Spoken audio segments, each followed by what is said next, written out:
Assalamualaikum warahmatullahi wabarakatuh. Apa kabar anak-anak ibu?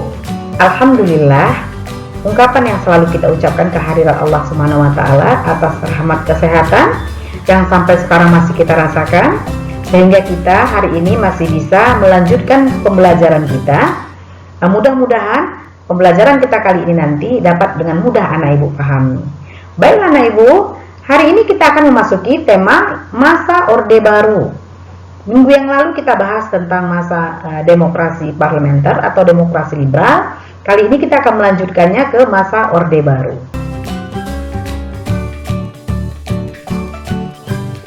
Kita lihat dulu tujuan dari masa Orde Baru ini. Yang pertama adalah mendeskripsikan peristiwa-peristiwa penting, peristiwa-peristiwa politik penting pada masa Orde Baru, kemudian mendeskripsikan perkembangan ekonomi pada masa Orde Baru, dan mendeskripsikan berakhirnya Orde Baru dan lahirnya reformasi. Baik, kita lihat ada beberapa peristiwa politik penting pada masa Orde Baru. Itu terjadi ketika pemerintah tidak berhasil menindak tegas pelaku pemberontakan G30 SPKI. Artinya Presiden Soekarno belum juga mengambil tindakan. Ya, akibat tindakan yang belum diambil, yang tidak diambil oleh Presiden Soekarno menyebabkan terjadi kerusuhan di masyarakat dengan munculnya demonstrasi-demonstrasi yang besar yang dipimpin oleh mahasiswa. Jadi masyarakat menuntut agar Presiden Soekarno selaku pemerintah mengambil tindakan yang tegas atas pemberontakan yang dilakukan oleh PKI. Ya, peristiwa yang dikenal dengan G30S PKI. Nah, maka akibat ketidaktegasan pemerintah, maka muncullah demonstrasi-demonstrasi di masyarakat yang menuntut agar PKI itu dibubarkan. Nah, ibu lihat ini, akhirnya rakyat yang dipelopori oleh mahasiswa menuntut, ya, dengan isi tritura. Tritura itu 3 tuntutan rakyat. Yang pertama, bubarkan PKI. Jadi masyarakat menginginkan agar pemerintah membubarkan PKI. Karena PKI dianggap sudah melakukan pemberontakan, yaitu G30 SPKI yang membunuh 6 orang jenderal, ya, yang dituduh sebagai anggota Dewan Jenderal. Nah, jadi PKI menuduh, itu minggu yang lalu ya nak ya, PKI menuduh ada jenderal yang akan melakukan kudeta kepada pemerintah dan itu mereka bunuh pada tanggal 30 September malam. Nah, akibatnya masyarakat marah. Nah, akibat terbunuhnya para jenderal itu masyarakat marah dan masyarakat menuntut kepada pemerintah untuk memberikan sanksi kepada PKI karena sudah melakukan pemberontakan kepada pemerintah. Nah, tindakan yang diinginkan masyarakat ternyata tidak dipenuhi oleh pemerintah. Presiden Soekarno sebagai presiden tidak mengambil tindakan yang tegas. Sehingga masyarakat marah, muncullah demonstrasi-demonstrasi yang besar yang melibatkan masyarakat, kemudian melibatkan mahasiswa dan juga pelajar. Jadi mereka menuntut 3 yang disebut dengan tritura, 3 tuntutan rakyat. Yang pertama mereka minta bubarkan PKI, kemudian turunkan harga-harga sembako karena harga sembako sangat melonjak dengan tinggi sehingga masyarakat tidak dapat membeli bahan-bahan sembako. Kemudian bersihkan kabinet dari unsur-unsur PKI. Artinya kabinet yang dibentuk oleh Soekarno harus bebas dari unsur PKI. Dengan kata lain, menteri-menterinya tidak boleh terlibat PKI atau bagian dari organisasi PKI. Nah, akibat tuntutan itu, terjadilah kerusuhan yang sangat besar sampai terbunuhnya salah seorang mahasiswa yang bernama Arif Rahman Hakim. Ya, mahasiswa ini tertembak di depan lapangan Istana Negara, sehingga memunculkan reaksi yang sangat besar, ya, reaksi yang sangat marah daripada demonstran. Nah, melihat keadaan yang tidak stabil ini, maka Presiden Soekarno yang waktu itu akan memimpin rapat dipindahkan ke Istana Bogor. Nah, setelah sampai di Istana Bogor, Presiden Soekarno akan menyusun langkah-langkah yang diambil untuk mengamankan situasi negara. Ini ada 3 orang jenderal yang bernama Muhammad Yusuf, Amir Mahmud, dan Basuki Rahmat. Ini adalah anak buah Pangkostrat Pak Maijen Soeharto yang kemudian mendatangi Pak Soeharto untuk meminta perintah karena waktu itu Pak Soeharto sakit sehingga dia tidak dapat datang ke istana. Soeharto memberikan perintah kepada ketiga jenderal ini untuk mengikuti Soekarno ke Istana Bogor dan meminta untuk memberikan surat perintah kepada Soeharto agar Soeharto mengambil tindakan untuk mengamankan situasi negara yang sangat genting. Nah, surat itulah nanti yang dikenal dengan Super Semar. Jadi surat perintah 11 Maret. Surat ini adalah surat yang diminta oleh ketiga orang jenderal ini kepada Soekarno atas perintah Soeharto. Nah, jadi Super Semar ini adalah surat yang diberikan Soekarno kepada Soeharto yang berisi tentang kebijakan yang diambil untuk mengamankan situasi negara. Jadi Soekarno melimpahkan tugas kepada Soeharto agar Soeharto mengambil segala tindakan yang dianggap perlu untuk mengamankan Indonesia. Nah, kemudian setelah surat itu dibawa oleh ketiga orang jenderal ini, diserahkanlah surat itu kepada Soeharto, mulailah Soeharto melaksanakan tugasnya mengamankan situasi negara yang sangat genting.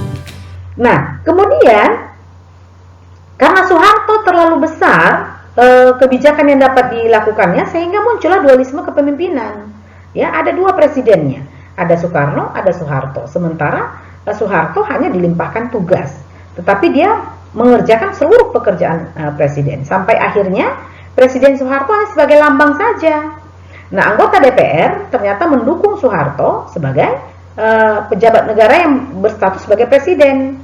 Nah, kemudian Soekarno menyampaikan pada saat diselenggarakannya sidang istimewa MPR, ternyata MPR tidak menerima pertanggungjawaban Presiden Soekarno, sehingga Soekarno diturunkan dari jabatannya sebagai presiden, kemudian diangkatlah Soeharto sebagai presiden. Peristiwa itu terjadi tanggal 27 Maret 1968. Jadi MPRS, ya, Majelis Permusyawaratan Rakyat Sementara, itu mengangkat Presiden Soeharto sebagai presiden. Nah, setelah dia menjadi presiden,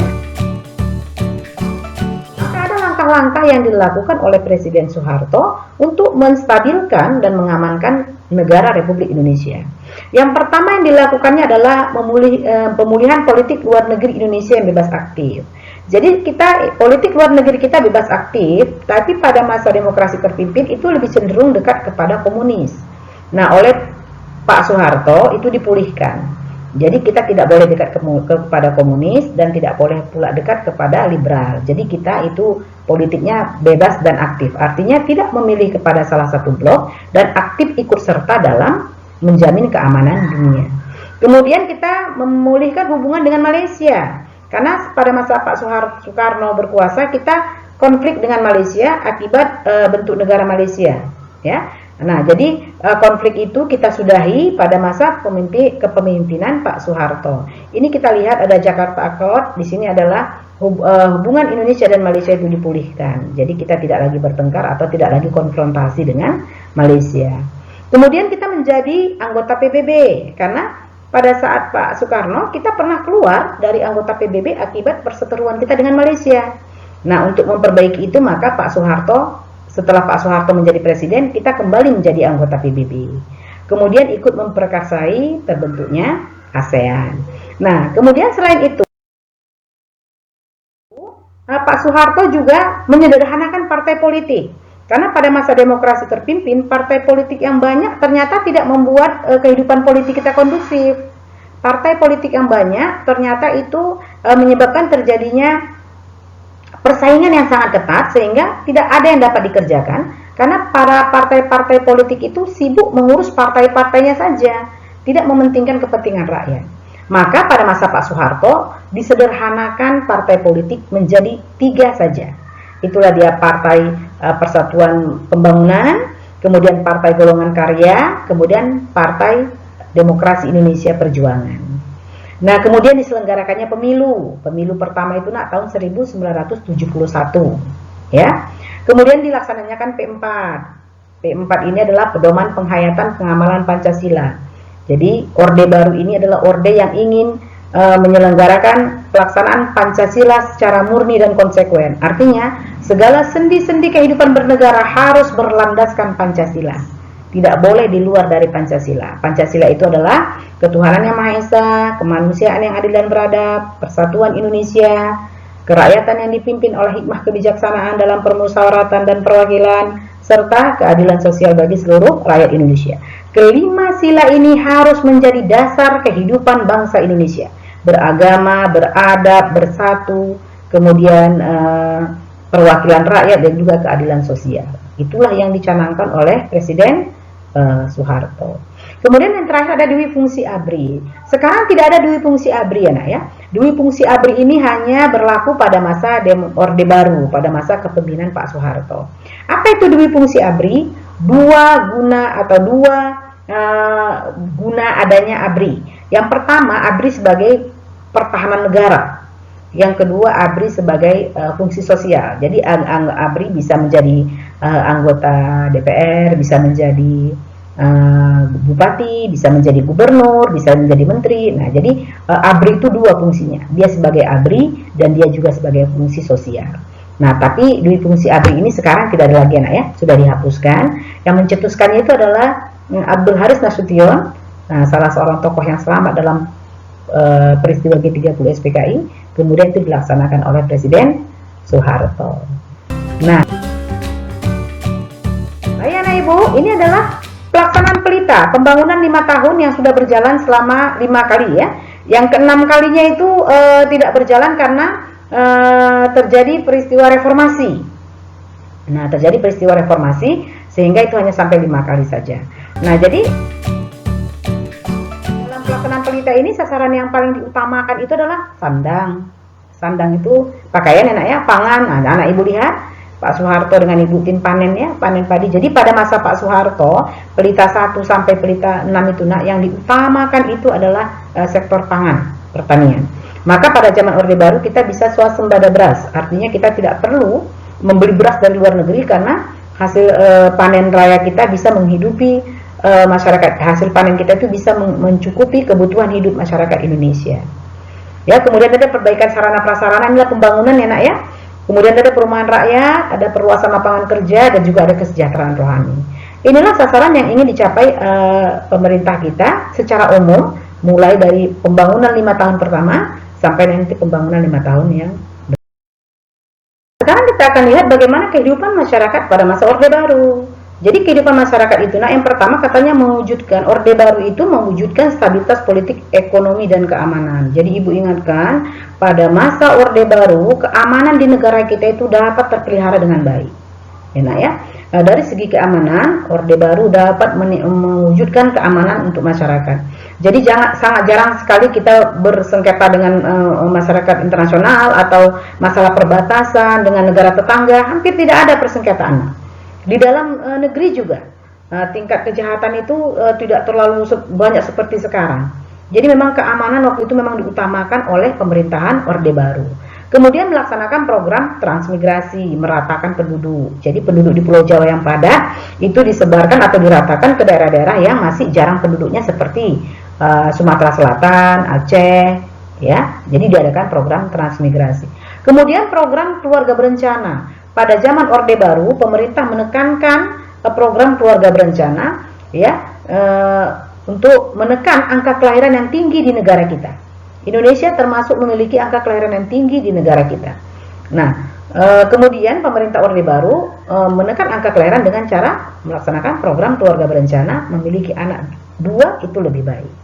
Nah, yang terakhir adalah pembangunan puskesmas dan posyandu. Puskesmas adalah pusat kesehatan masyarakat di unit yang terkecil. Jadi puskesmas ini ada di daerah yang kecil, ya, di daerah-daerah terkecil ya, nak ya, di wilayah-wilayah terkecil. Jadi sampai ke daerah-daerah. Tujuannya adalah agar masyarakat di daerah juga mendapatkan akses kesehatan, ya, akses pengobatan yang baik sehingga terpenuhi keadilan sosial bagi seluruh masyarakat Indonesia. Baik anakku, inilah dia masa Orde Baru yang sudah kita bahas. Besar harapan ibu, anak ibu paham dengan tujuan pembelajaran yang sudah kita sebutkan di atas tadi. Kita akan melanjutkan pembelajaran kita yang berikutnya. Ibu sudahi dengan billahi taufiq wal hidayah. Assalamualaikum warahmatullahi wabarakatuh.